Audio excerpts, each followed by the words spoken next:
Our next guest on the pod just ran the entire length of New Hampshire, setting a new FKT world record, completing the run in 4 days, 4 hours, and 56 minutes. Not to mention, he did an Ironman the week before, and he'll also teach you how to kick some ass in a self-defense class with moves to protect yourself if you ever need it. We're wicked excited to dive into all this and hear all about it. Justin DeFlamari, welcome to the On the Runs podcast. What's up, dude? Thank you for having me. Oh, I love it. I feel honored to be here. Thank you so much. Yes.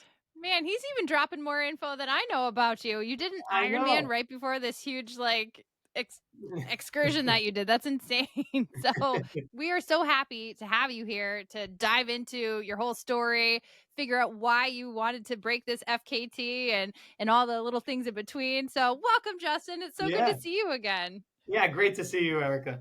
Here's the cool thing is, and we'll get to this journey of running the length of New Hampshire soon, but you started this, and I had at least 4 people send me messages. I'm thinking one off the bat, Jennifer Olette's like, I know Justin, do you want me to connect him with you? And then she shares the story. So I'm learning about this run, and then Erica goes, oh, I know him. He teaches me how to kick ass. Hey, great title to have, right? Definitely. Yeah, Tara had found your story too and sent it along because she was the one who took that class with me at Fleet Feet back in March, I think it was. So she's probably bummed that she's not here talking to you too, but I know she says hello. So let's get to know you a little bit because I don't know much. Usually I do a ton of research, but let's be honest. I DM'd you last night. I said, we have to do this now. We're going on break for July. And then I worked all day. So tell me a little bit about who you are, where you're from. Like, were you a runner your entire life? Were you a hockey player? What'd you do? Yeah, awesome. No, so great. I just started running, but I grew up in Methuen, Massachusetts for like 20 years. And then when I got accepted to Keene State, I went to Keene State College. And then after Keene State College is when I met my daughter's mother, and we moved in together in Nashua, and was together for 10 years. And then we decided to part ways, and we moved to Merrimack, New Hampshire. We actually live right near each other, so we could co-parent. And basically, I grew up playing baseball and football. I was a big baseball guy. I got recruited to Keene and many colleges for baseball. And when I was there, right, I played college baseball, and I just realized, like, hey, there's no real future there. So I kind of focused on occupational health and safety, which got me into consulting. And I started my own consulting firm in occupational health and safety. So no one knows what that is. So I always say we're OSHA, but we're not OSHA. We're the good guys. We'll keep you safe and out of trouble. And then I really was into martial arts. So I boxed, in 2013 until 2017. I was ranked second in Central New England in the Golden Gloves, got the silver medal. Jiu-jitsu, I won a championship in Boston. So I really followed the martial arts avenue of jiu-jitsu, boxing, and kickboxing, competing in all 3 of those. And basically what happened was I was getting headaches after I won the Open Martial Arts Championship. It's basically like, this is in 2017. So now they have like kickboxing fights, but this is when like you wore headgear, you had 2 or 3 fights in one day. It was one round. And if you won, you advanced. So we actually won the New York Open Martial Arts Championship. And I was getting ready to defend my title, and I started getting these headaches. And, they were getting worse and worse. And I noticed it when I started like lifting and working out. So like if you have a headache for a week, that's kind of concerning, especially if you get hit in the head, right? So Absolutely, yeah. basically, I went to go get checked out. I told them like what I did, and they were very concerned. They were like, "Oh my God, we want to rule out a brain bleed or an aneurysm." So, at the time I was like, all right, yeah, let's rule that out. Not really knowing anything about like what these procedures are, right? So they did a CAT scan and came back negative. And I remember like it was yesterday. She came in with a needle like this big, and she's like, we got to do a lumbar puncture. And I was like, what is that? And she's like, we're going to put this needle in your spine. And I was like, oh my God, that thing is, this is all like, I was like, that's huge. And come to find out, like now after research and talking to the best doctors in the world for this, like it shouldn't be done by just an ER doctor. It really should be done under like either CT guidance by a neurologist or in fact a neurologist, even if they don't have CT guidance. So she had me lean forward in a chair, not lay flat. And I remember she couldn't get it in. Then she's like, hey, I'm going to move it. Then she's like, boom. And like, I remember everything, right? She just stabbed it in. And I remember like, oh man, like what is going on? So basically what happened That's was, traumatizing. yeah, and it hurt. I'm not gonna lie, it hurt. And like I you're so don't used to doubt it. well, like you're conditioned to fighting, and it's like, all right, like I'm not gonna like show you that it hurts, right? Because you're getting punched in the face in front of like your family, right? Your wife, your kids, right? Whoever, and you're like, I can't show them that it hurt, and like I'm like, oh. So again, knowing what I know now, after the procedure, you're supposed to lay flat for 2 hours and not really move. And there was no restrictions given to me. They were like, oh yeah, I can get up. I had to use the restroom. And then she's like, oh, you're fine. You can go home. And again, I was moving at home and stuff. So the next day, I woke up and I could not stand up. Like my vision was blurry. I felt like icy hot. And now we know it was cerebrospinal fluid leaking on my nerves. But it felt like someone dipped my feet in icy hot. Like it was burning constantly. I had the headache that I was getting was like on steroids. It was like times 10. Oh, I couldn't move my neck. no. So I like quickly Google search, and they were like, oh, spinal, like lumbar puncture, like this is what I'm doing after. And it said cerebrospinal fluid leak, which is you have to think this is 2017. So now it's like coming up, but it was extremely rare. Like doctors and neurologists thought that like the dura just closed on its own, which we now know that's not true. So like I didn't want to tell my wife what was going on. We just got married like 3 weeks prior. So I realized that it said, hey, if you lay flat, the symptoms go away. So I tried it and I was like, oh, it does help. So I drove myself to the hospital with my chair reclined, like driving up. And again, I didn't want to ask for help or anything. And like I remember the ER doctor, I went back to the same hospital that did it. And the ER doctor there was like, something's wrong. So he admitted me right away. And again, they didn't know. They thought like, it was just part of the original reason why I went in there. And I do think like some of that in my own theory is like, hey, they didn't kind of want to say that they contribute to me becoming worse. Yep. Mm-hmm. So I laid Or they call it practicing medicine. Yes, correct. So I laid flat. I was admitted for 7 days. And, I want to say shame on me too, but they finally were going to do an epidural blood patch day 6 because there was no improvements of the symptoms. And I said my headache got a little better, and I worded it like that. And they were like, oh, we don't need to do it. Like, we'll send you home. And I remember asking the doctor, I was like, well, because like it's my body. Everything was a 10. I couldn't even lift my head up without like the worst pain of your life. And I knew like, I was like, well, I'm not going to be ready tomorrow or a week. She's like, I'll give it 2 weeks.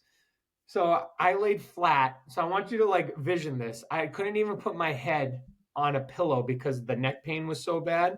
And anyone with a spinal leak knows like the pain we're talking about. It feels like your head really is going to detach.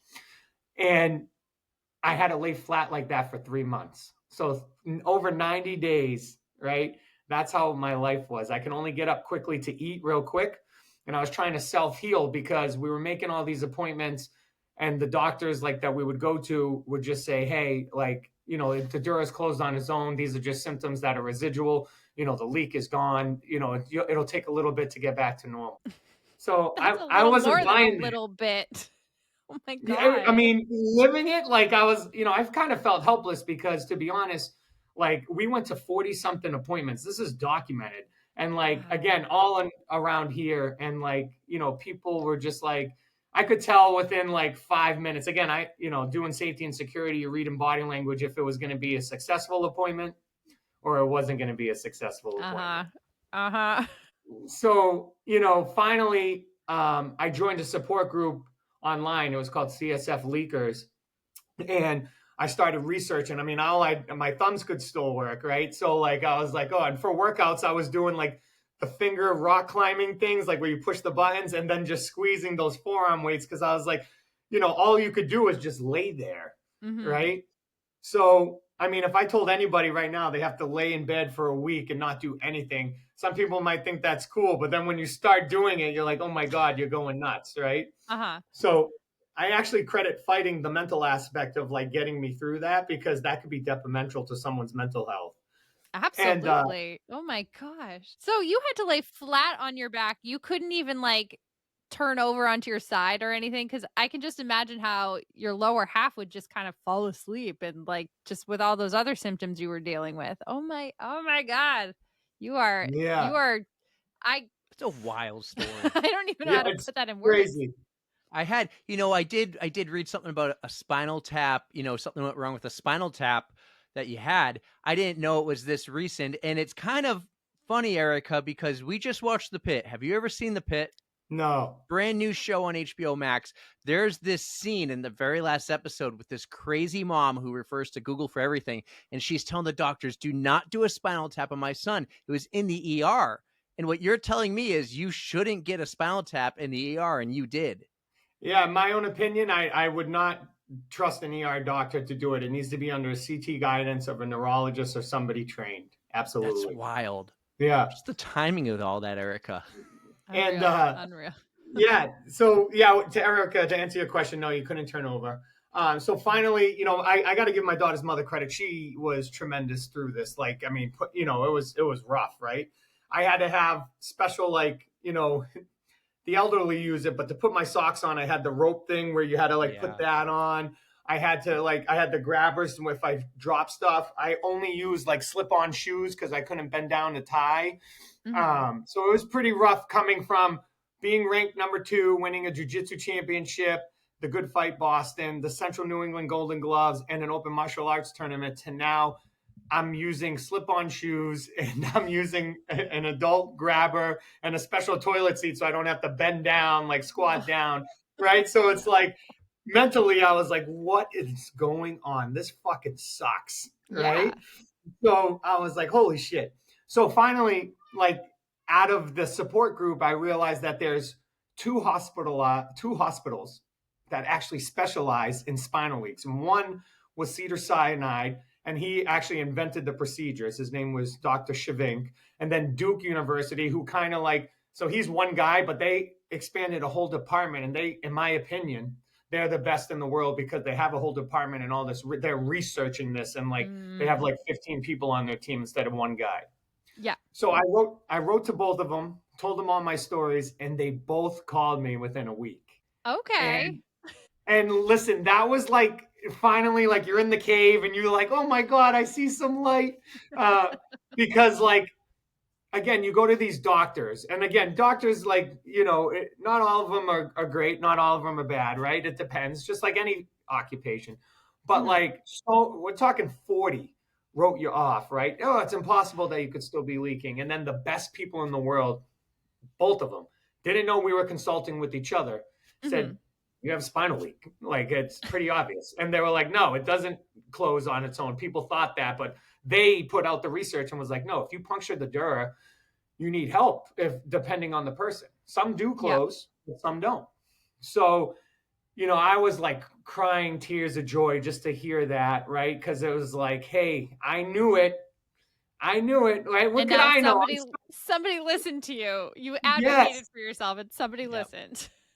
And it was funny because I look back and I'm still friends with I'd say 7 or 8 people in the Spinal League group today. I removed myself from the group because hearing all that, the PTSD of what but when people reach out, we do try to help them.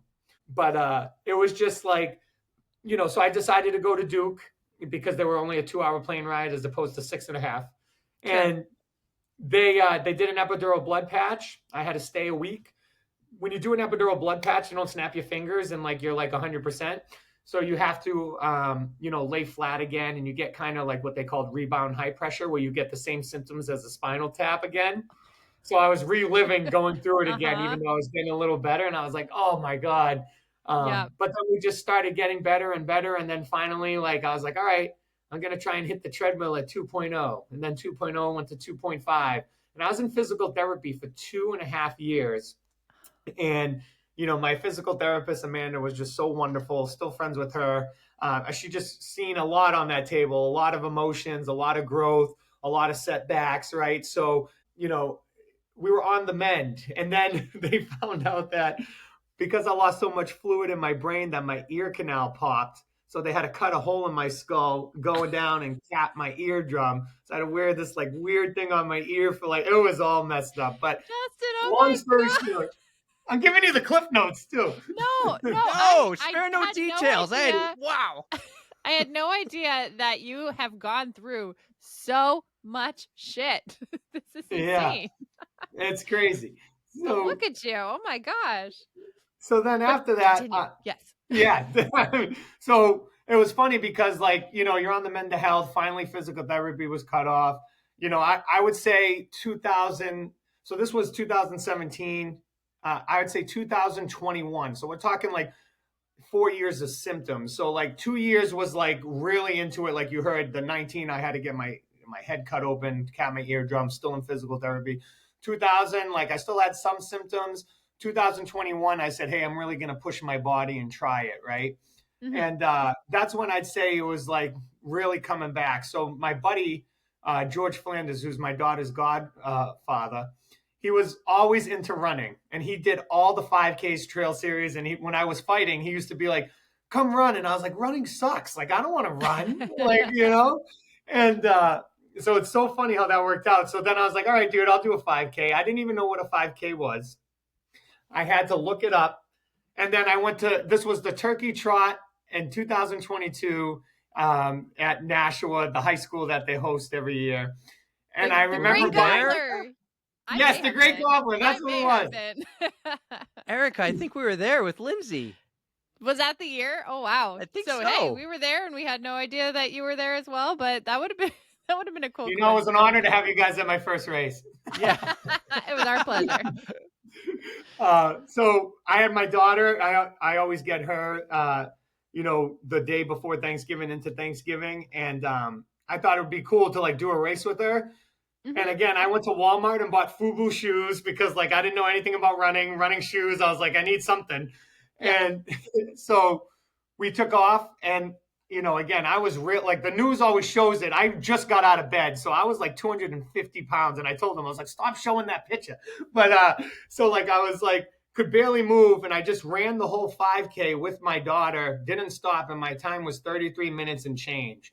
That's And I great. remember, I thought it was pretty good, right? Never running more than a mile. Especially that race is on trail too, and that's not easy to do, especially if you're new to running. I mean, It's not easy I'm not for good at Erica. trail anyways. Me either.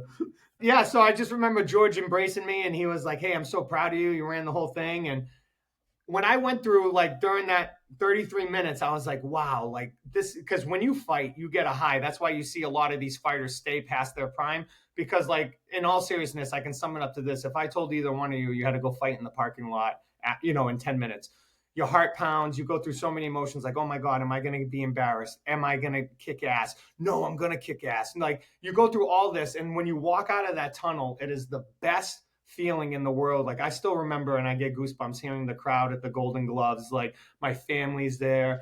And like, just the waiting game in the back mentally is like where you could win or lose the fight, in all seriousness.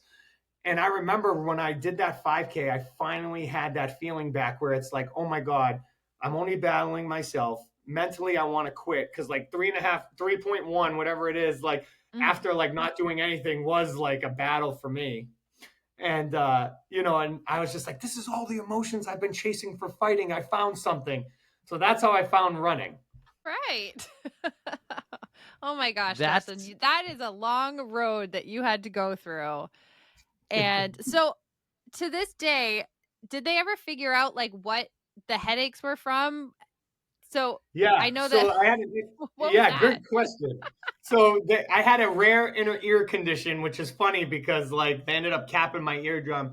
So I had a rare ear condition called I'm going to mispronounce this, but semicircular canal dehiscency or whatever. And it's basically when the eardrum like closes and then opens. I'm explaining that really wrong, but they found it after I the can't fact. fact check you. Yeah. But so the gentleman who found it actually did the ear surgery like as part of the cap anyways. Gotcha. But it causes headaches, and that's what they think was causing those headaches. Because when you work out, it expands the eardrum.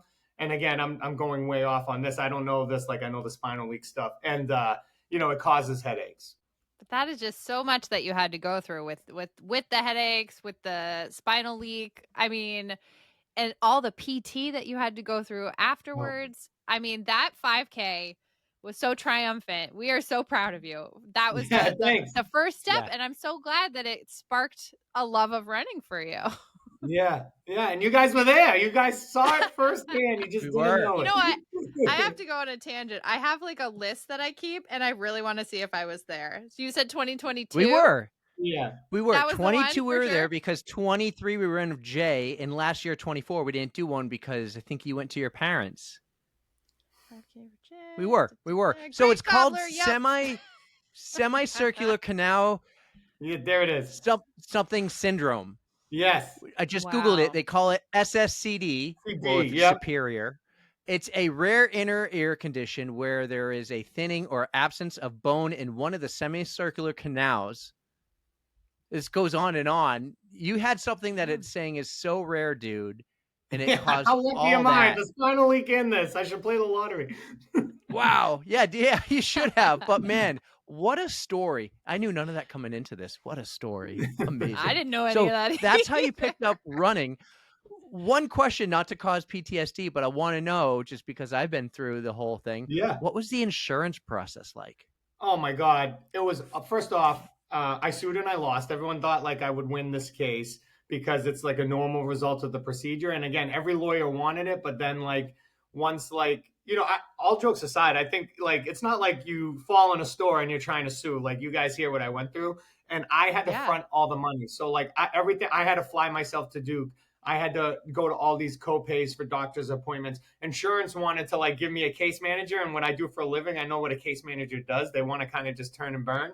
Some do have the best interest of the patient at heart, but some of the ones I worked with in my field don't. So I rejected the case manager. I mean, I was out there on my own. Seriously, like I had no advocates. Like, yes, my daughter's mother was a tremendous help, but like I was doing all my research, like, and writing to these doctors and going to the appointments and stuff like that. Like, yeah, I had people drive me, but like the insurance part sucked. Like, again, and I paid for everything. So I sued and lost.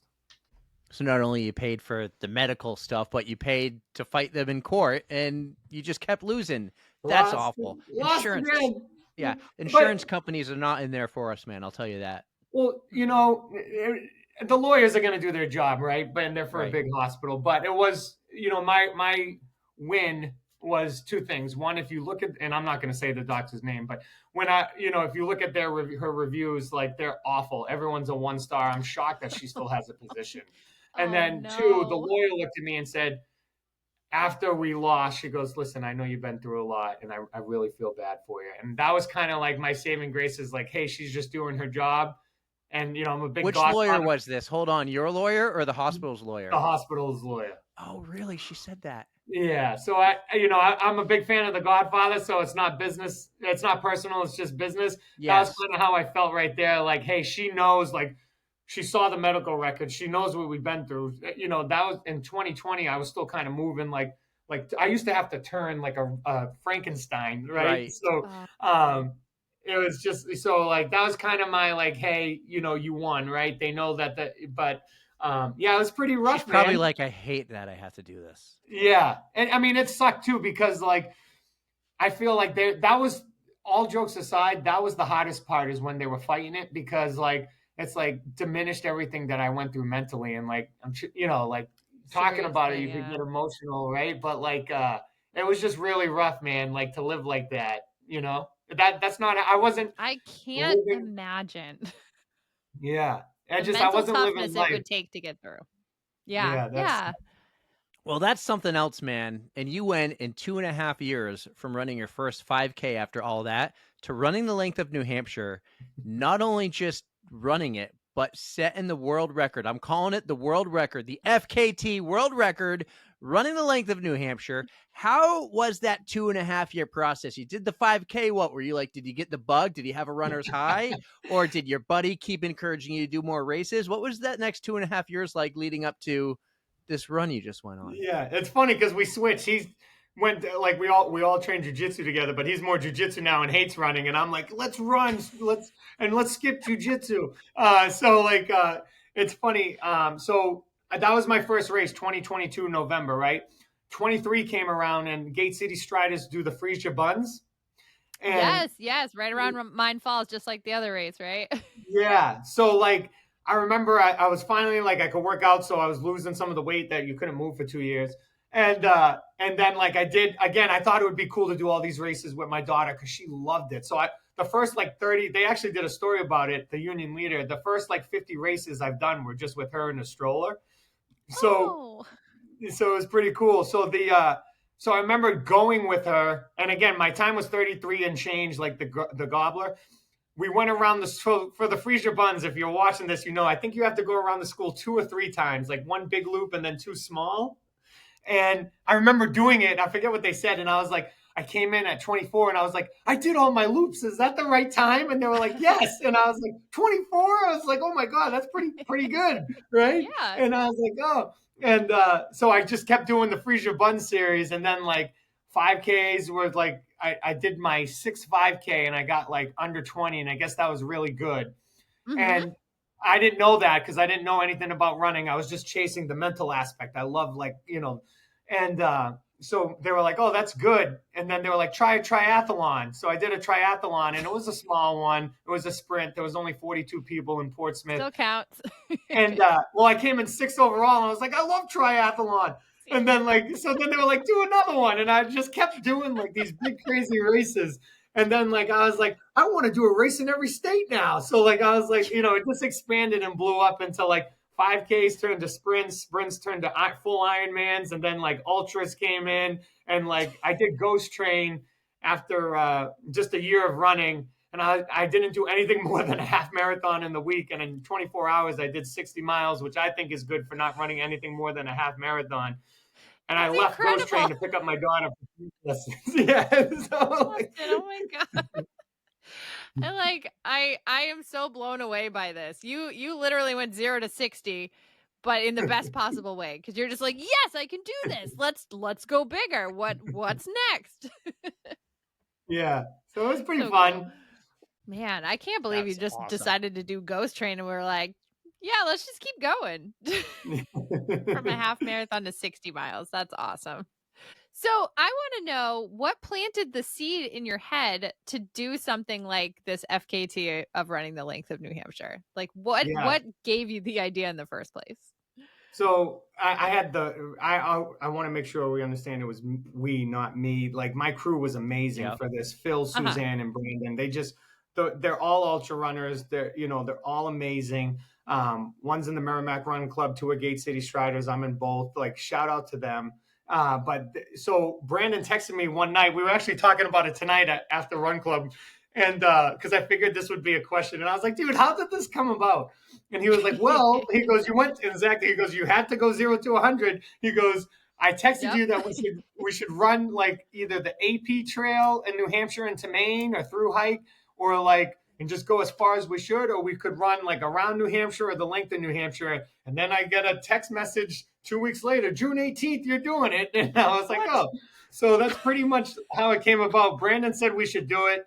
I thought I could motivate him if I put the date out there. And like, he was like, he has a stepdaughter now and like a girlfriend. So he was like, I'm not doing it right now. And I was like, oh man, that would have been cool to do with them. So I was like, I'm going to do it.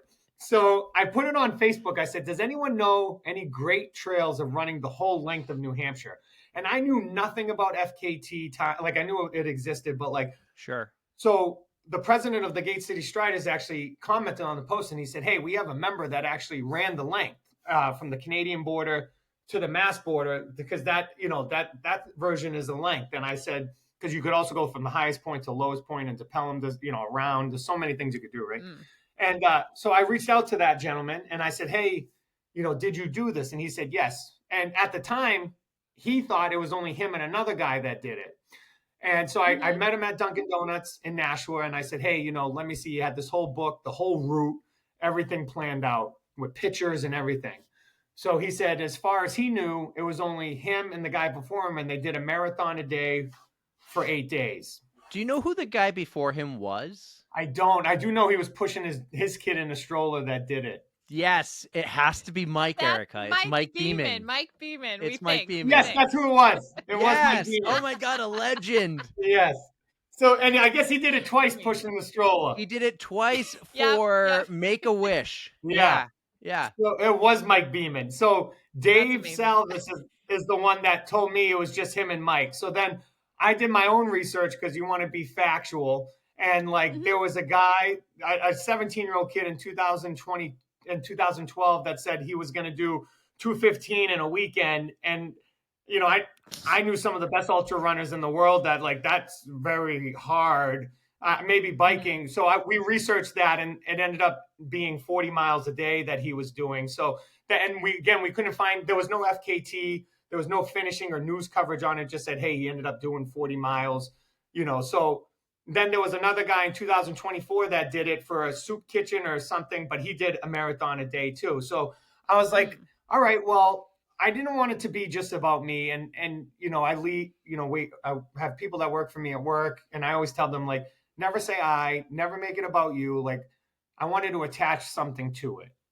And, you know, the Heather Abbott Foundation, in my opinion, is one of the best charities out there, especially for the Boston Marathon, because one, similar story, they give, I know where all the money goes for them. Like they flew in amputees. I got to see it firsthand when I ran for them in 2024. And their emotions, like they called the amputees up to tell their stories. And just like you guys heard my story, like everyone has a story, right? Their stories like made me just tear up because like we had it, and I still talk to him. He was like an 18-year-old kid. His family was so proud to see him speak. He was so nervous, but he wanted to thank us for all the money raised because like he was able to get a blade. And like that was just so heart-wrenching. Oh. And I like stayed in touch with him. Like I just reached out to him a couple months ago. Like we stay in touch.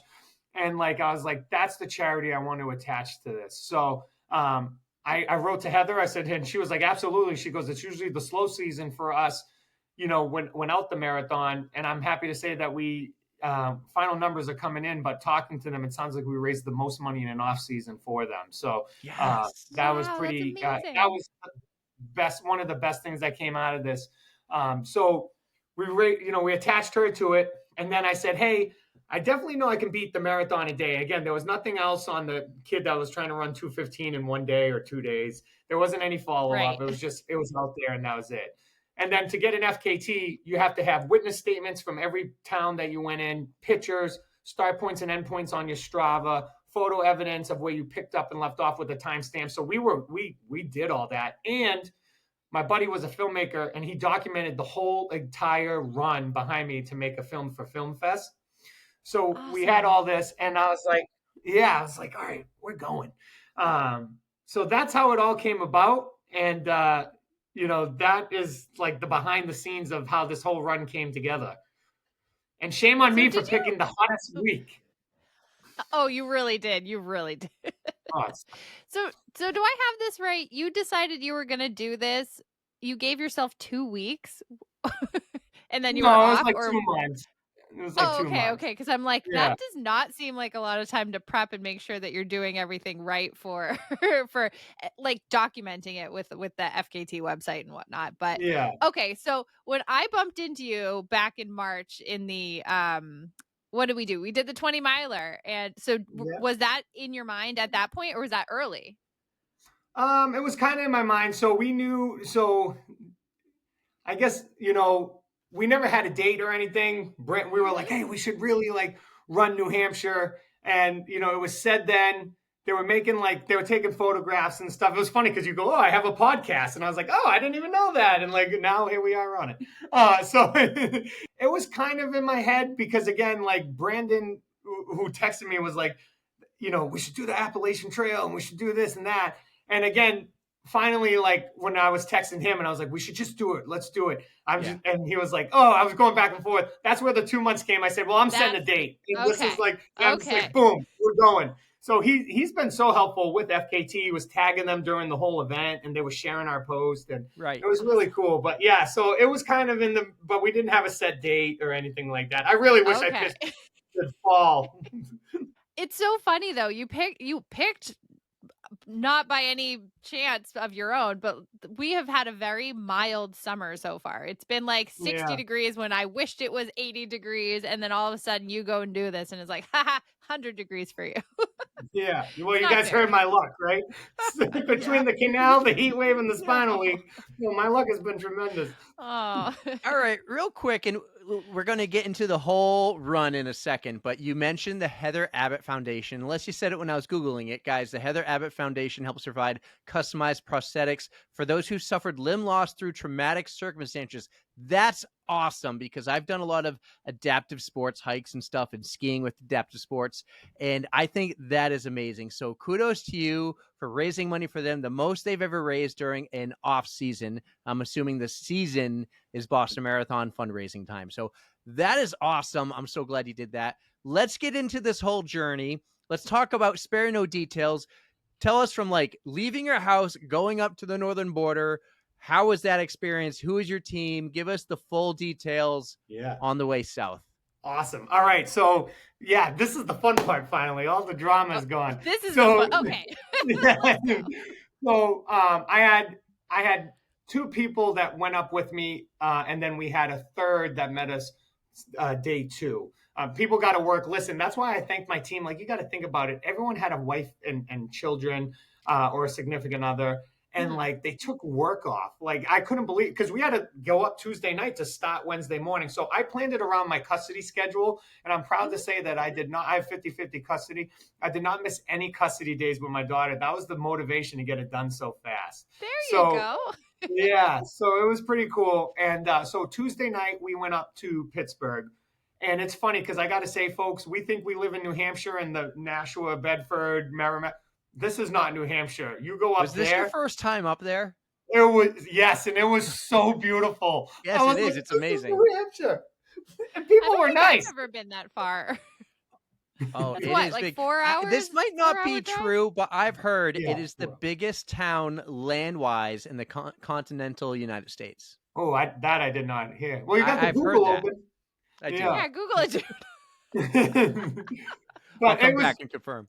it was so beautiful. And so we went up there. Now, listen, it's not like hotels. So we got like this, I wouldn't even say hotel. It was like 2 bedrooms with 4 beds and like all in one room. And then everyone who was at the hotel shared a living room. It was very unique. And Okay. so, yeah, it was like a hostel. And basically what happened was, so again, I could not sleep. Like now it's the real deal. Like, again, WMUR covered it because I had a face, like they were so supportive. The union leader covered it. The Telegraph covered it. And I'm like, oh my God, like freaking Brandon, why did he text me to do this? Like, Peer pressure at its finest.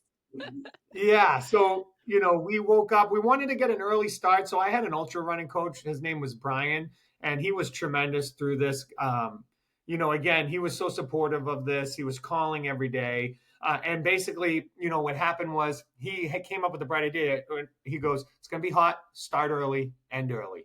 So we woke up at 5, we got the cars ready, and then we packed up and went to the Canadian border. It was like a 20-minute drive, a 30-minute drive. Again, I had like 20 minutes of sleep, so I wasn't driving.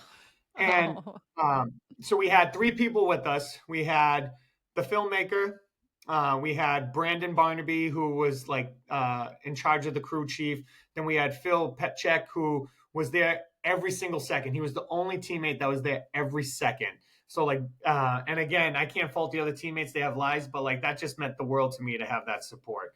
And so we had some drama the first day, though. So you told me to spare no details. So I'm not going to say, but let's just say I didn't have my passport. And Phil actually is a great talker, and they call him the commissioner. And we got to go into Canada. So, we did get to go into Canada and have an official start. Yeah, so that was cool to officially step foot in Canada. Now, we started so early that Phil was going to go and clear out all our bags for the hotel and get the trail car ready. And we were supposed to meet at mile 10. So, and that was the first aid, right? I had the bladder. I had some, you all know, right? You'd have the snacks on your pack. So the thing is, the signal up there, and Eric, it sounds like you've been up there, is not great. So my watch kept saying off the grid, off route. And I'm like, what the hell? So I ran 3 miles, and then I ran back the same 3 miles because my second trail car, they were trying to figure out, this kid brought a bike and who was doing the film, and he wasn't an ultra runner. ended up being more harm than good because like I get that, you know, he wanted a documentary and it was nice, right? But at the same time, like I didn't care about the documentary. I wanted to raise money. I wanted to try and, you know, set Yeah. my own personal goal of under 8 days. And like, so I had no one with me for 45 minutes. And I'm like, dude, I keep saying off route. Am I going the right way? I'm calling people, right? It's 5 a.m. There's no service. So I went back and forth, back and forth. Finally, Phil picked up. He's like, you know, he goes, hold on, wait right here at the side of the road, right? We're going to get you to the trail car. So finally, people met up with me. And like, I was like, guys, we had a coaching moment, we call it, right, team, right? And I'm telling the crew, hey, this is hour one, day one. We got to get our shit together. And then, like, that was the only hiccup the crew had. They were perfect the rest of the time, like on point. And so, you know, day one was out there. It was perfect weather. The terrain was okay, right? We saw a porcupine. We saw some bears. And, you know, we're just running. Any moose? No moose. I was bummed. And basically, you know, we finished, it started getting hot and we finished with 40.86 on day one. That's respectable. So Not a bad day. was this on trail or was this on road or was it a mixture? What are we looking at? It's pretty much a mixture. So Brian, the ultra running coach, planned the route. We used some of Dave's, right? But the thing is, back then when Dave did it, he was so old school 20 years ago when he did it. Like they had MapQuest, remember that? Yep. So it's just like it was impossible to piece the route together because it was just like little slip bits, and it was like so like we wanted to make sure that we did it right. So we stepped foot in Canada, and then some of it was like on a bike path, and then most of it was pretty much, for the most part, Route 3 the whole way. Gotcha. With some little turns, but yeah. So that was day one. Day two, you know, Phil had a good idea. It was going to be hotter, and Phil was like, "Hey, if you can't sleep, let's not waste your energy." Like, because I told him I was up and I didn't get any sleep, and we waited till 6. He goes, "Just wake us up and let's go." So I think they might have regretted that. So again, I'm with 2 ultra runners, but the gentleman who was filming, like he's never been an ultra around it. So I'm pounding on the door at 2 in the morning and I go, guys, I want to start.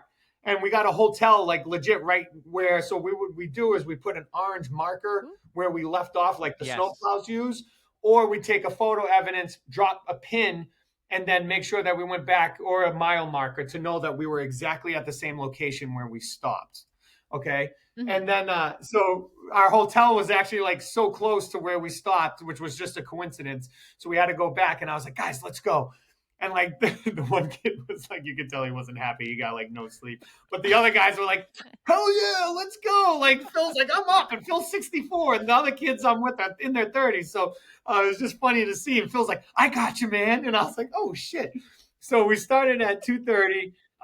That was pretty scary because I'm on day 2 with no sleep, right? And like that day 2 was the White Mountains, and Eric and Erica, it was fucking brutal. Like the terrain there, the elevation was just awful. Like the whole thing, like you can see some of the pictures on my Facebook, but like you could see some of those roads, and like we were running up them because like, you know, your day 2, your adrenaline's going, but like then you're power hiking with the poles, but like it was just awful. The weather was so, at this point, it was so hot. It was the hottest day of the year until the next day. And I remember we had like people come out and support, like people through the towns were like, I want to tell you my medical story. And one guy told us how he beat brain cancer. One lady told us how she had mental health issues, and this was so inspiring to her. And like, this was my favorite part of the run. It wasn't about the record or the money raised. It was actually, I didn't see this component. And we had people from almost every town following. Like one girl, I was running with my friend Suzanne, who's in my run club. She's like, I've been trying to find you for an hour. Got out of the car, started crying. She's like, can I take a picture? This reminds me of my health journey. And she started crying. And I go, you're going to make me cry. And I started bawling. And I was like, I just didn't see this component like happening, that like this would be inspiring to other. I still like thinking, I'm like, I didn't do anything inspiring. And like everyone that came out in the towns, like those small towns, were like waiting for us. Like it was really cool because again, I didn't see that avenue of that coming. So day 2 was pretty cool. It was really rough, the hardest day. The terrain, like Franconia Notch bike path, was the worst thing ever. Like that's when I had my first breakdown. Okay. So I ran 50K How much sleep were straight you on at 2 this days in a row. point? Was it the path, or was it just like the point of the run for you? So it was just everything. So like, Erica, to answer your question, like an hour and a half of 2 days, and then you're Not pushing, enough. and then Yeah. like, we had a former state trooper come out, and he worked for Eversource now, and they were very supportive. They wanted to, help guide. So they got us a police escort and like to cross the road, and like he was running a little bit. Everyone was like running with us. And so it really was like Forrest Gump. It was so funny. And then I love it. so like they were spraying me down. I had towels on my neck. It was so hot. And then like, my feet were so bruised. Because I'm a bigger guy, right? So like, they had to put ice packs and tape them at the bottom of my feet. And that's why my crew was so good. So I remember, Eric, to answer your question, it was just like, it was so much elevation. I thought it was going to be done. I was at mile 32. And then like, I was like, my goal's 40 a day. And I was like, fuck, we got 8 more miles of this. And there's no, like, it was just straight up. And I was like, oh my God. So like, I know that could I be just so broke. soul crushing when you see something like that, when you're so exhausted, your body just Yeah. wants to give up. You're like physically like just so tired. It looks like it might as well just be a wall. It was awful. And like, so I had a kid with me on the bike, and like, again, like it was unique for me to kind of like break down the way I did. So his face was like, holy shit. And I was just like, Another thing he doesn't know about ultra running, that crying happens. yes. It's And a I rude was like, awakening for him. just like, fuck, we fucking pushed so hard. So we got out of that path. It was like an 8-mile path. And I remember so the crew went to go get real food, because like when you do this, you can't survive on goose and stuff. And to be honest, Eric and Erica, that was like the hardest part when you're in these small towns, getting real food. And like when you start early, like there's not like here where there's a Dunkin' or a Prest on every corner. Like it was hard to get real food when you're up in like Stratton and Pittsburgh and stuff like that. So I don't think I would have realized that really, unless you had like, you'd have to bring a majority, but then you still have coolers and you got to stock it with ice, and you still need the convenience stores, and not everything would be open. So that is a struggle. Yeah. So that was hard. So they went to go to Dunkin', and I remember I had the kid on the bike, and it was so hot. So I was doing leg drains. I found a big rock, and I was just in the woods in the shade, like hiding. And this is ants and bugs like were crawling all over me.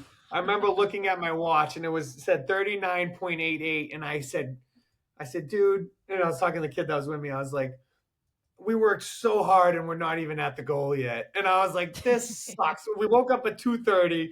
It's like, I was like, oh my God. And our pace was good. Like our pace was like a 13-minute pace for that elevation, and over almost 40 miles at that point. I am impressed. And so I was like, oh my God. So again, the tears came, and I said, I'm just going to go do it, dude. And I was like, I'm going to get to 40. And he's like, I'll go with you. So he's got on the bike. And again, we hit up Route 3, took a left out of there, and I just started going. And I don't know what happened, if it was second wind or what, but like 40 came to 41, 41 came to 42. And that's when the rain came, and it was like, yes. And that's the group, the news showed a picture. We met these bikers. They were under the bridge because it was pouring. So I was like, they're like, what are you guys doing running in this? And we told them, they're like, we want a picture. So we took a picture with them. Yeah. So they were our witnesses for FKT. So like, it was cool. We got their email. And then, awesome. And then 43 came. And then my buddy Brandon, who like couldn't run, he was supposed to pace me through 2 days, but at one of the races that was before this, he actually rolled his ankle. So he goes, if I get my hiking poles and we power hike, because ultra run is called power hiking, not walking. Right? Love it. He was like, do you mind doing 2 more to get to 40, 45? And at this point, like I was like, dude, I just did a 9-minute pace at 43. I was really proud. And I was like, yeah, let's get to 45. So I was right in the momentum, right? I was power hiking with the poles at 44. And then he's like, all right, I'm going to push you to 45. Let's go. And then like, that's when like, my body, like I had to drag, I couldn't even lift my arms up with the poles. I had to drag them to like my pace. It's so funny. It was 19 now. And it was like, I just couldn't do anymore. And I was like swaying like this. and they wanted to get me to 50. And Brandon's like, no, like he's swaying. Like we're not taking him to 50. It's not So happening. we got to 45, cut it, took the picture right at the firehouse. And we went back, got some sleep, and then we were back at it for day 3 the next day. Did you actually get sleep this time? Did your body let you sleep? I got 2 hours, which felt like 50. You're killing me. So that was good. I'm going to share some pictures here. All right. I'm on your Instagram Yay. right now. I'm going to share some pictures to break this up a little bit. You're sitting in a lawn chair. You got the massage gun on your leg, and you got a guy with what looks like, the kind of sprayer you would fertilize your yard with, just spraying water right in your face while you're taking a trail nap. Yep. I did end up sleeping there for like 30 seconds. That's 100% true. Wow. 30 Nice. seconds. We got some other ones. We got some here with your team. So you got the guy on the bike here. He's on a 3-wheel bike. He has one hell of a beard. Here's your entire team here, helping crew you. You had quite the crew you had there, man. They were awesome. Oh my God. Kicking ass. And then you had that sweet hat with the on the back covering your neck, because I gotta imagine I saw some other pictures you ran by New Hampshire Motor Speedway, and you're just baking in sun. Oh my God. That was day 4. It was awful. Yeah. It was the worst. So here's the Wagoneer. So we'll call that the crew's car. They're following you around your journey. That's pretty cool, man. Smart wearing all white. Yeah, hell yeah. I teach heat stress. I was like, oh my God. Yeah. So, all right, continue your journey from where you left off. Those are cool. The pictures are great, man. Yeah, thank you. So day 3 was my favorite day, and it ended up being crazy. Like, you talk story-wise podcast, like day 3 was like, holy shit, so much happened in day 3 that I'm so glad we got this whole journey on video. So the guy on the bike was videoing the whole time. So day 3 started off, I was feeling so good. Like, it was super easy terrain comparing to what we just did in the White Mountains. The hardest part was over. We started at I have to look at the official time, but around 5:30. And, we were just like all on point. Day 3, people figured it out. Like, Brandon's role was to go 5. I wanted to stop now every 5 to 6 miles instead of 10. So he would get the table ready, get the real food ready. Phil's role was right behind me the whole time. He'd give me like water refills or aloe or like anything I needed like quick. So like everyone had their roles. Brandon was scouting, so it was perfect. And the guy on the bike was videoing the whole thing. So, so what happened was, we were cooking and I was just like, yo, I'm not taking the aid. I'm going. And like, I didn't take aid until a marathon in. So like 21 miles, almost a marathon. It was like 21 and change. Mm-hmm. So they were like happy, but also they were like, yo, he's feeling good. If you don't know ultras, you depend on the person's mood and you kind of gauge it, right? And they were like, yo, he's laughing, he's joking, like his mood's great. It was like day 1, better than day 1. Day 2, my mood sucked after 30. And, so he was like, let's keep him going. But the problem is I wasn't eating real food. I was just eating goos and stuff. Uh-huh. And like, finally they sat me down and they're like, hey, we need to eat.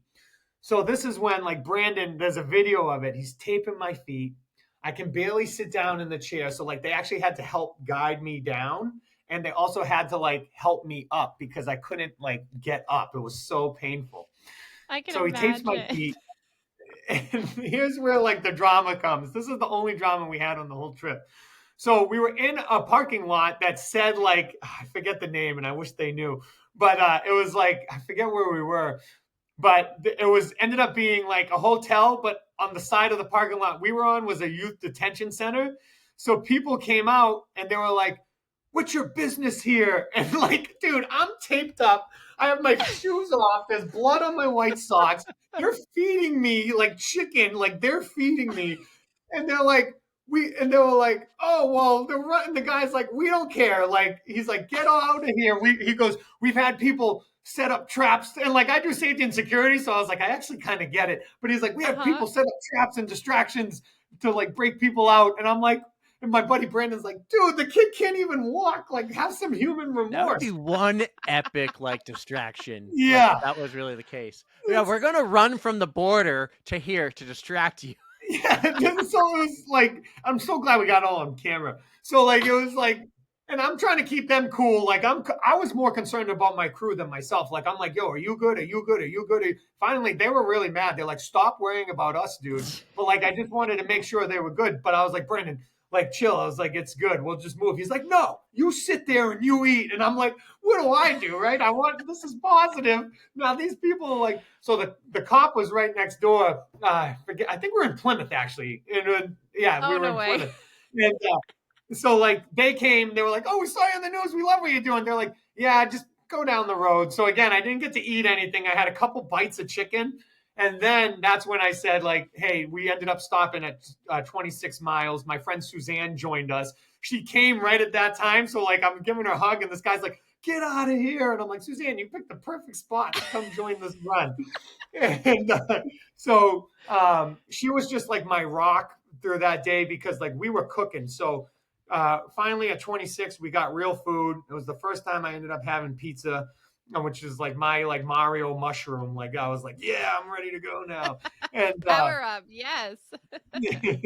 and so it was just like, all right. So Suzanne did 27 miles with me that day. She came in around like I said, 20, and and like this is where it gets interesting. So it was extremely hot.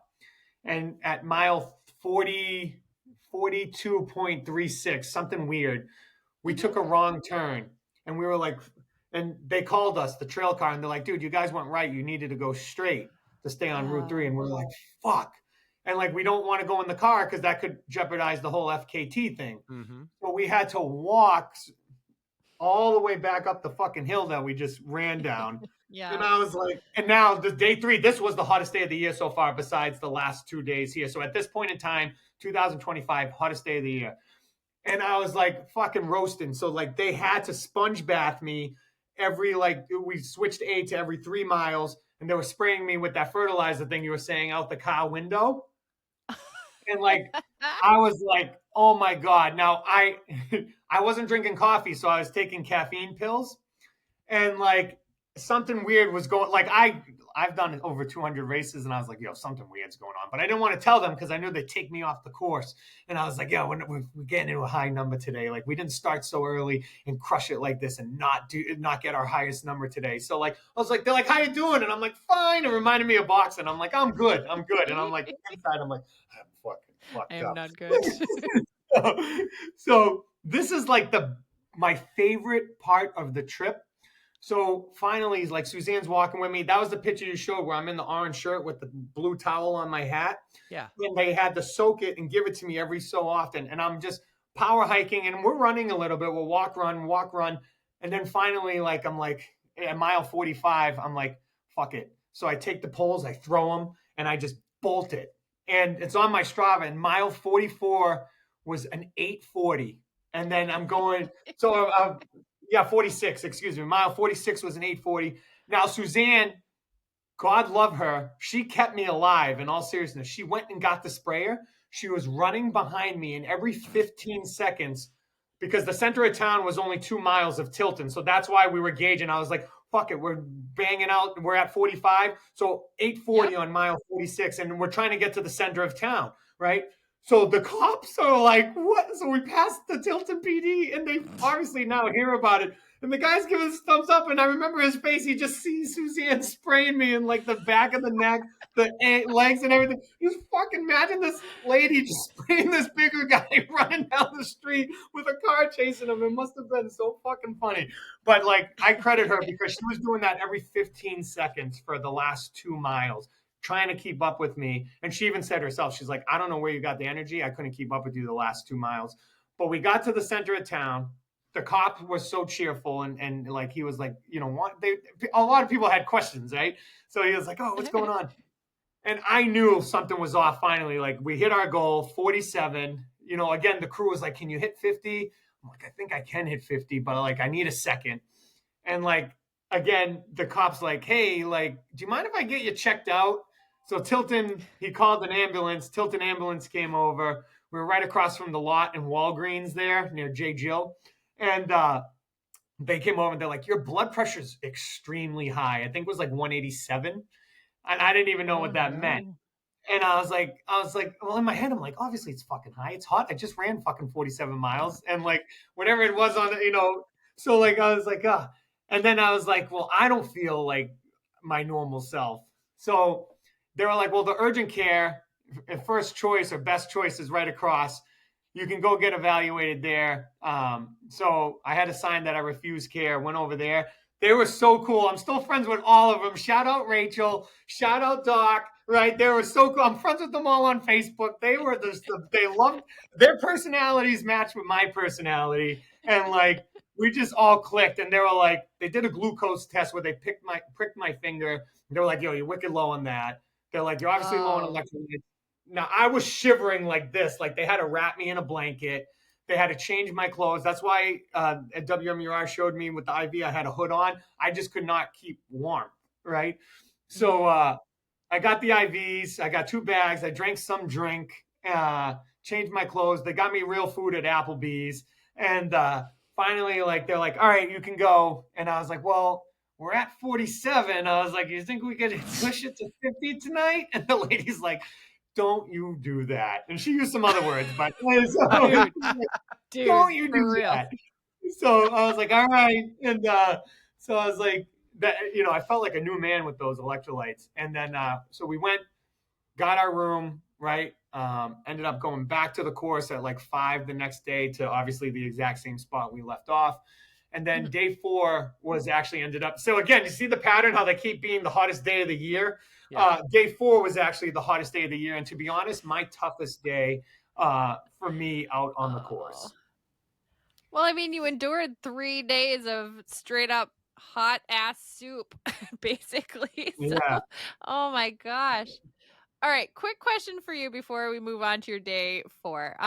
Your crewmate Suzanne. It's not Suzanne Yee, is it? Yeah.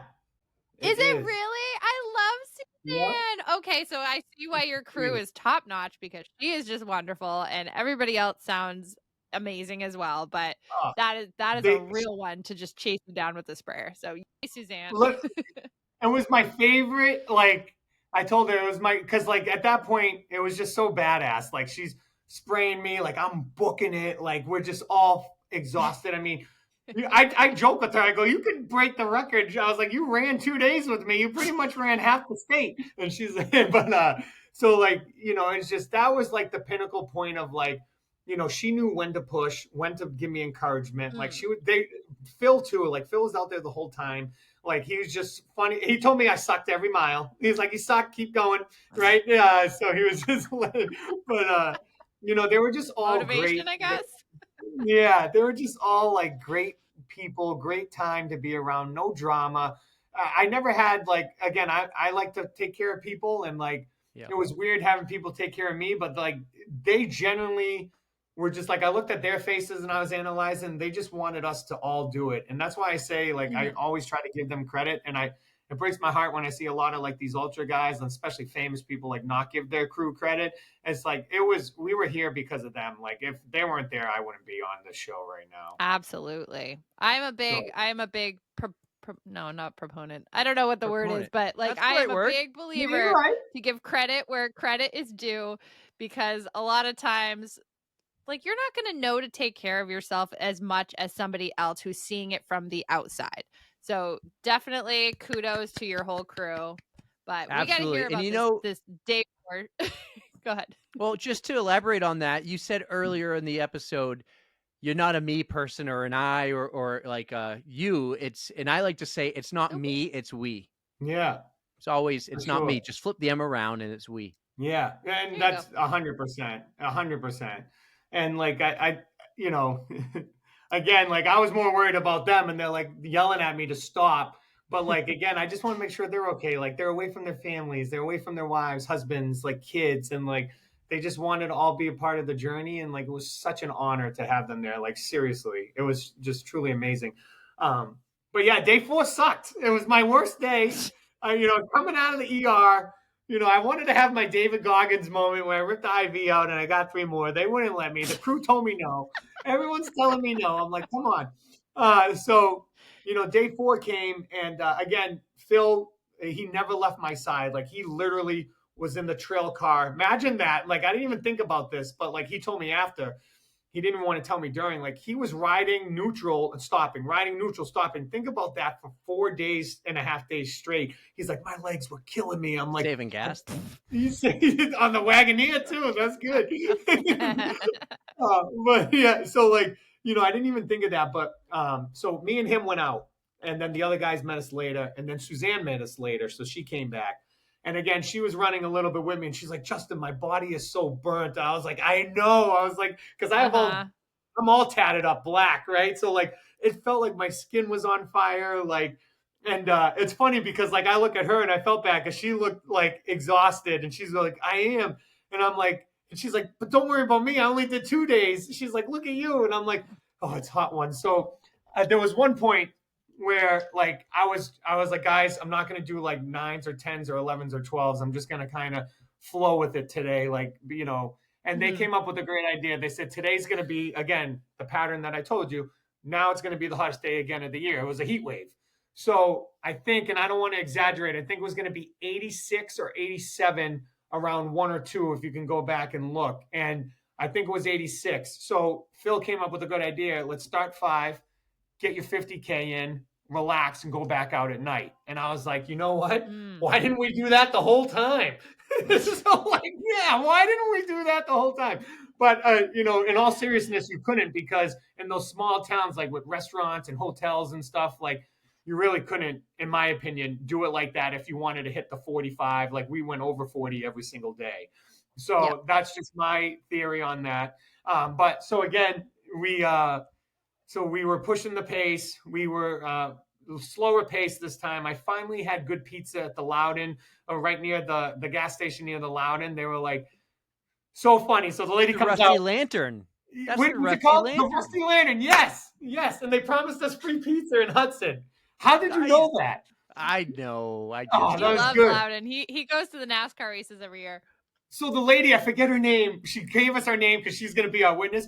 I didn't even know this was happening. I finally, we could not get good pizza in those where we were. And I'm a big pizza guy. And I was like, oh my God. So I went in, I had to use the restroom, and I had 2 slices. I was like, who made this pizza? And the lady who was managing it was like, me. And I was like, this is the best pizza I've had in this whole trip. And she didn't know what we were doing or anything. So she comes unbeknownst to me, right? I go into the bathroom, unbeknownst to me. She goes out, she goes, are you guys with the guy with the tattoos and eating the pizza? And they were like, yes. And they were like, he just came in and said that he loves the pizza, and he went in the bathroom. He liked it so much he didn't even put it down. And I was like, oh. So they ended up telling her what the cause was, and that's when the Rusty Lantern in Hudson, I didn't even know they had one. It was like, when you're done, there's a free pizza waiting for you there. So I was like, all right. But it was good. We got our 50K in. We ended at something odd, 30, actually 32 point whatever. And then we all went to relax. I did an ice bath, leg drains. And then at 7, we went back out. It was just me, Suzanne, and Phil. I wanted to give Brandon time with his family. So, again, this is why I said they pushed perfect. Phil actually got to run with me this time, and it was one of my favorites because he has the same energy and personality as me. And Suzanne was the trail car. And so what happened was we ended in Pembroke, right? And we went back at night. And night running was so much fun because it was so cool, physically, meaning the temperature. I was like, oh my God, this is awesome. Finally, I'm not on fire. Well, and so Suzanne was our trail car, and we ran from Pittsburgh to Bedford in a couple hours. We were cooking, and I just looked at Suzanne, and she could barely form a sentence. It was 2:30 in the morning. Phil was all ready to go. Phil was I don't know where he got his energy from. I never had to worry about him. And, so I was like, all right, cause you feel bad. They're exhausted for you. So I'm like, oh, I don't want her to be sad, or not. She was never sad, but I don't want her to be, that exhausted for me. And same with Phil. So finally, we got our miles in. We ended at Bedford, a little past, right near Preston, the Target. And we put our mile marker down. We took the picture, and that was day 4. We ended at 2:30. Now, Eric and Erica, I have to say, one thing we didn't realize, and I'm sorry to say, but this is true and factual, was going through downtown Manchester at 1:30 in the morning was kind of scary for the shit that we were seeing. I believe that. And listen, you use like everyone that rail trail in Manchester that goes behind the Home Depot and stuff, or are you on like Route 3 or No, something? we're on on the west Route side? 3, but West like side, near the right? arena. But it was still Yeah. interesting.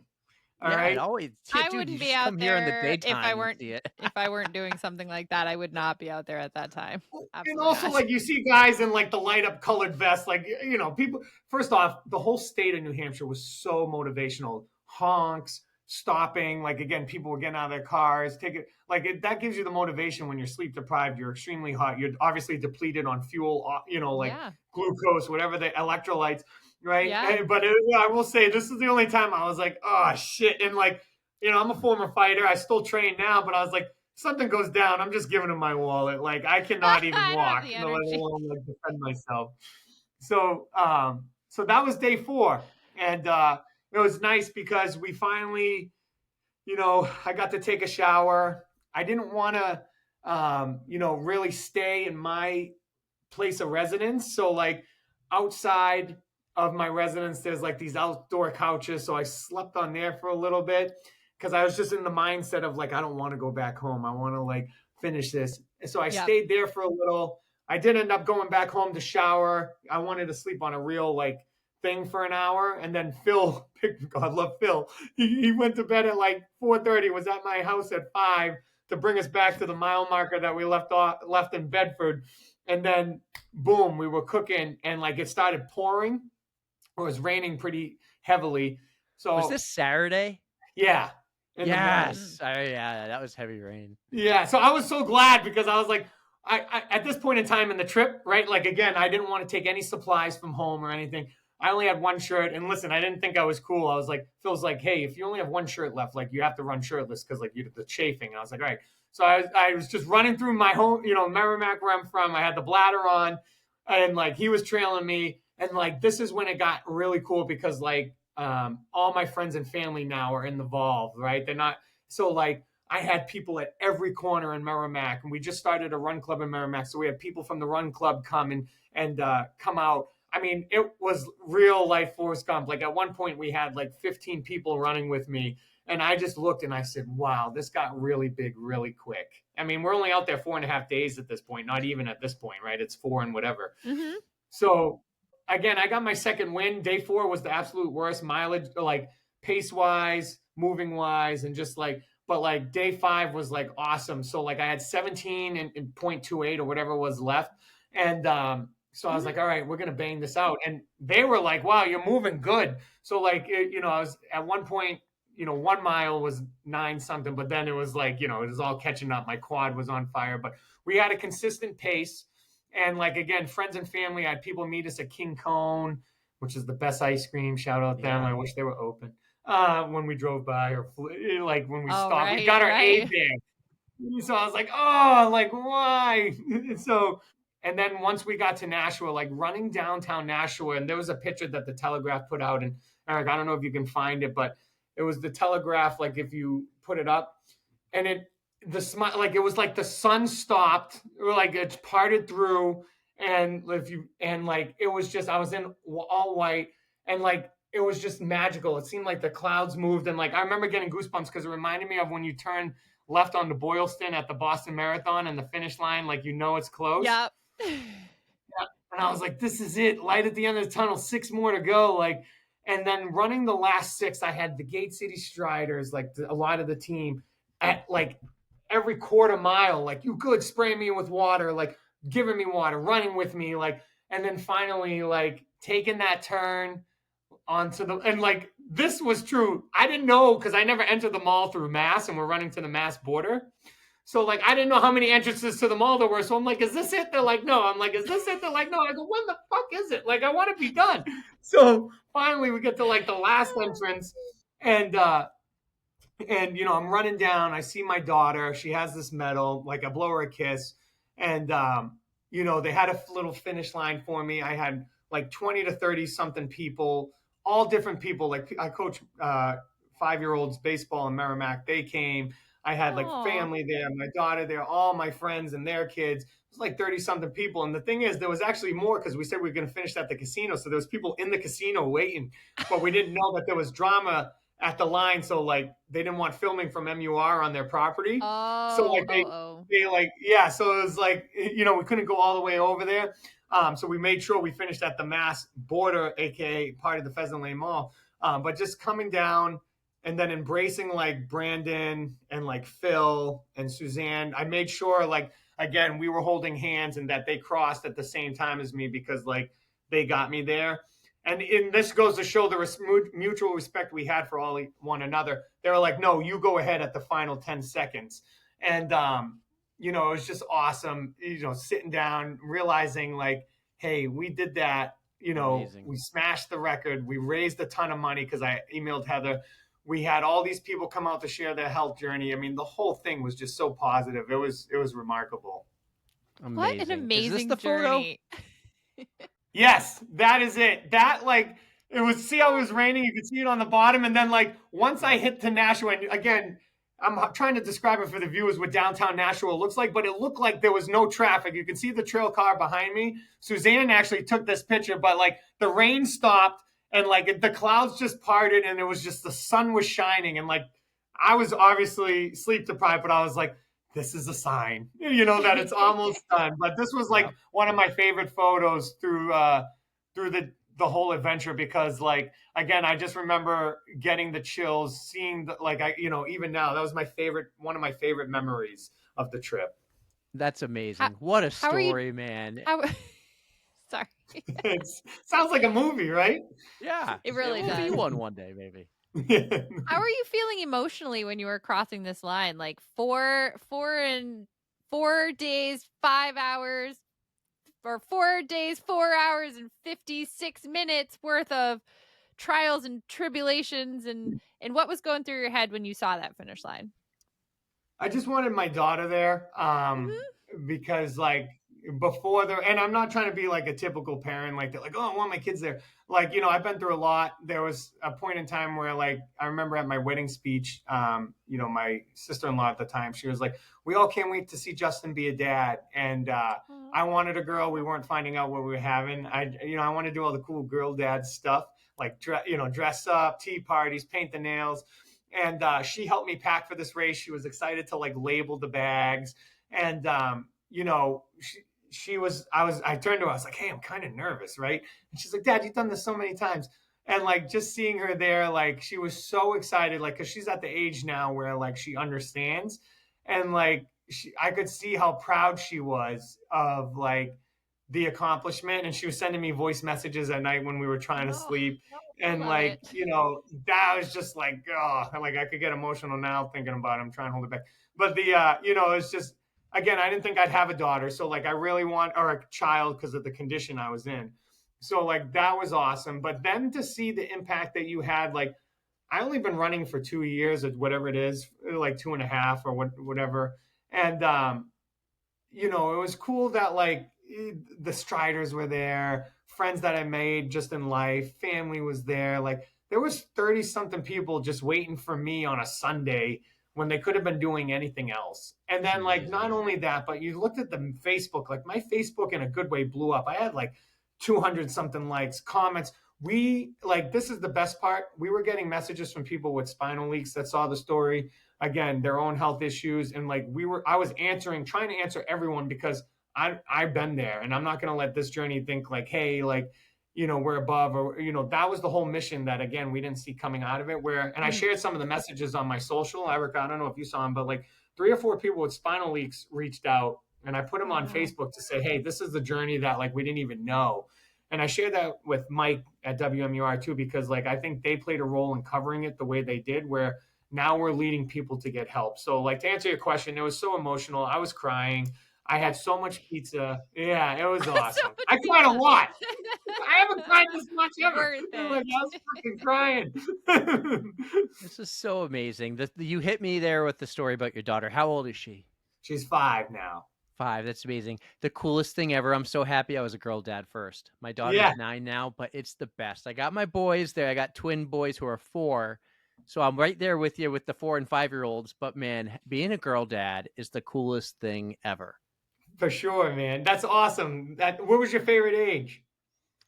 I would say 4 or 5. 6. I Yeah, would say 6. Okay. 4, 5, 6. Probably more near the 6 because like they're still like in the age where they believe everything, but they can talk Yeah. to you. And we took her to Disney World when she was 6, and that was amazing. And if I took her today at 9, it would be a blast, and she would be all about the rides.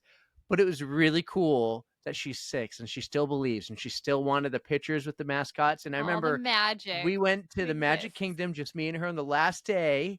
Not to make this about me, but I remember holding her when we were leaving at midnight, Yeah. and she's waving bye to Mickey and Minnie and all the characters because they wait for you at the end. And I was like, I always wanted to take her to Disney.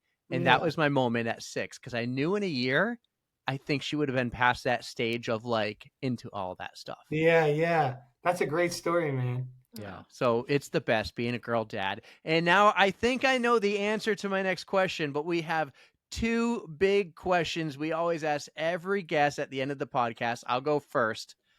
But On the Runs is hosting this huge, epic pasta dinner at the end of the year. And all our guests from 2025 are welcome to come, and they get a +1. They can take anyone alive or dead. Who are you taking? Oh, alive or dead? Oh, that's so good. Oh my God. Marlon Brando. Ooh, Okay. there you go. Yeah. I just want to learn about The Godfather and the real filming. Oh, that's right. I was like, wait a second, who? Yes, Yeah. because you said you're a huge Huge Godfather. Godfather fan. Yeah. Huge. Yeah. I love that I add the alive or dead because people are like, okay, yeah, I'm going to take my mom or my Yeah. dad or my wife. Oh, wait, I can take someone who's not around anymore? Yeah. Game changer. Yeah.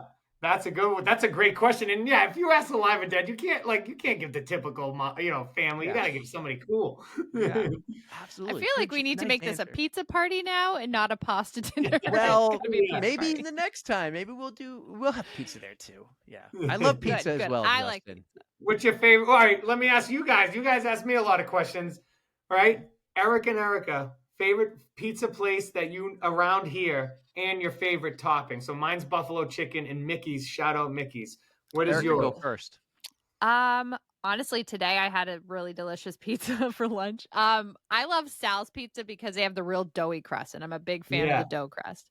I had a sweet chili chicken. So it's either that or I like the hot honey with pepperoni, and I like barbecue chicken. I'm a big barbecue chicken fan. So I don't think I can narrow it down, but just I'm a chicken person, but also pepperoni.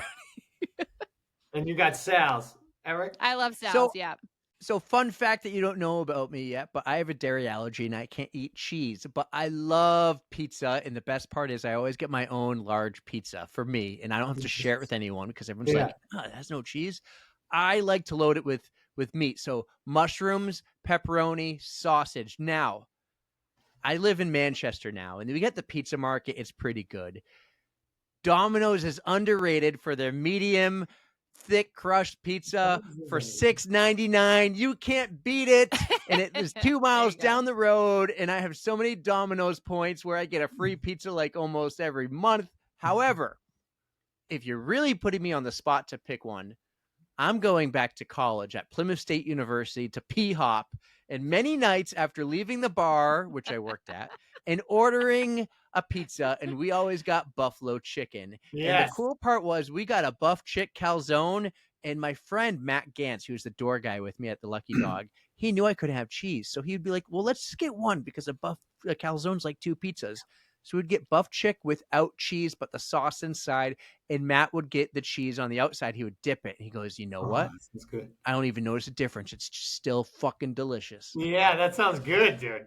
Yeah. God, I miss Plymouth. Well, let's all go get a pizza sometime. We don't got to go to Domino's. Anytime, man. I'm in.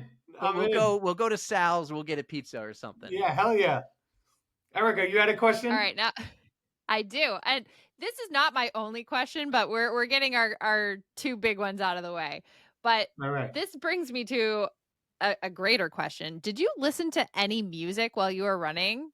or did you just kind of raw dog it? No, no. So I was listening to an audiobook the first day. Then like my Mhm. phone, I want to make sure I could always call my daughter at night. So like like we did have battery packs and stuff, but again, this was like the kind of drama with the big bike. You saw how big it was. It was 3 wheels. So like the gentleman thought that he would be able to bike or like the battery would go the whole time. But unfortunately, like you're out there that long, it didn't. So we lost a lot of the stuff in the crew car. So to answer your question, I had no music. I had an audiobook and then I would raw dog it. I did not listen to music at all. It was either in between of the raw dog or the audiobook. And it was mostly raw dogging because like I was out there with Suzanne 2 days, or like we met a gentleman, I became friends with him. His name's Eric. Shout out him. He'll watch it because we became friends on Facebook. Love it. Phil told him what we were doing. He ran like 6 miles with me. He was up there for bike week, good runner, like sub-3 marathon guy. And like we ran with him. So it was cool. People were joining, so I didn't even have to like think about it. That's awesome. But so my question revolves around our Spotify playlist, and we like to invite our guests to add a song to it. So even though you didn't listen to much on your run, would you like to add something to our list, something that would pump people up or just motivate people?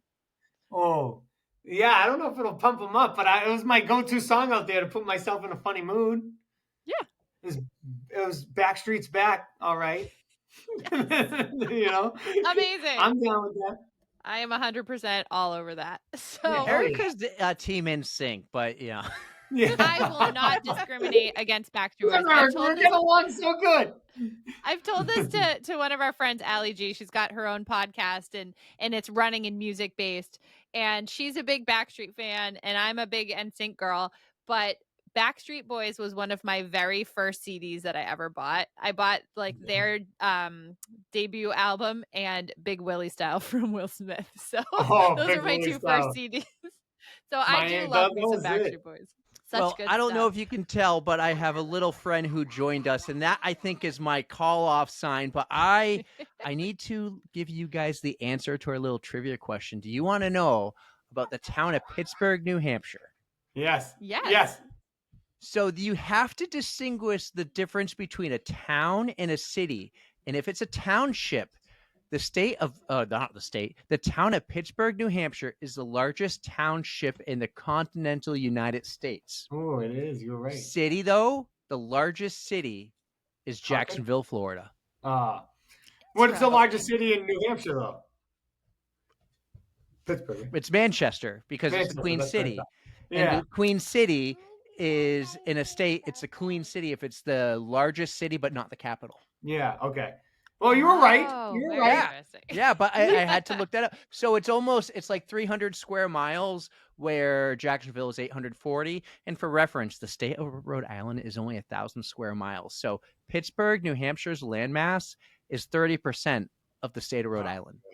Yeah, I told the news that. I wish we picked Rhode Island instead. That would have been easier. Yeah. But Justin, before Eric leaves, I do have one quick question. So the Heather Abbott Foundation, which you raised money for, how much did you actually raise through your fundraising efforts? And are you still accepting donations? We are, and we have. So they're going to give me a final countdown. We have Renewal by Anderson, so shout out them. They're a big client of mine for the business that I own. They're mailing in 2 checks. I did not want to ask them how much. So Heather and her foundation are going to be sending me a report after and once they receive those, and we still are. So how we were accepting donations, we just put their website and donation link. So if you go to Heather Abbott Foundation, and you can just click the donate button and then put it right in there. So that's what the link we were sharing, their website. So yeah, thank you for that. We will get all those links too. They'll be in the show notes. Justin, this was amazing, dude. We need to have you back sometime because there's so much more. You said in the last 2.5 years, you've done over 200 races. You do the whole self-defense class. We didn't even get into that. We're 90 minutes into this recording right now. So we need to have you back. I also know some of our friends, Tara and Lindsay, would love to have you on a podcast we call The Recrap, We want to hear all about it. Maybe we do it in person at a self-defense class later this year. Maybe Or we could do go it to in his person. run club. We could do the run club. You have a one run day. club now that you just Yeah. started. Like Yeah. we can do something later this year. Absolutely. But thank you so much for Yeah. saying yes in the last 24 hours. We got this in before our July break. We take every year off in July. This was awesome. Thank you so much. What Yeah. an incredible journey for an incredible cause. Love the story about your daughter. I love this whole thing. This won't be the last time you guys are hearing from Justin. This is great. It was an honor to be here, for real. To think of me, I appreciate you guys in the platform, for real. We think you're awesome, Justin, and just keep going out there doing awesome things, and keep it up with your crew too. They are amazing, and we need more people like not them. me. Yeah, we for not sure. me. Thank you, guys. You're the man, guys. I hope you guys enjoyed that. Justin DeFlamari on the On the Runs podcast. That was wicked awesome.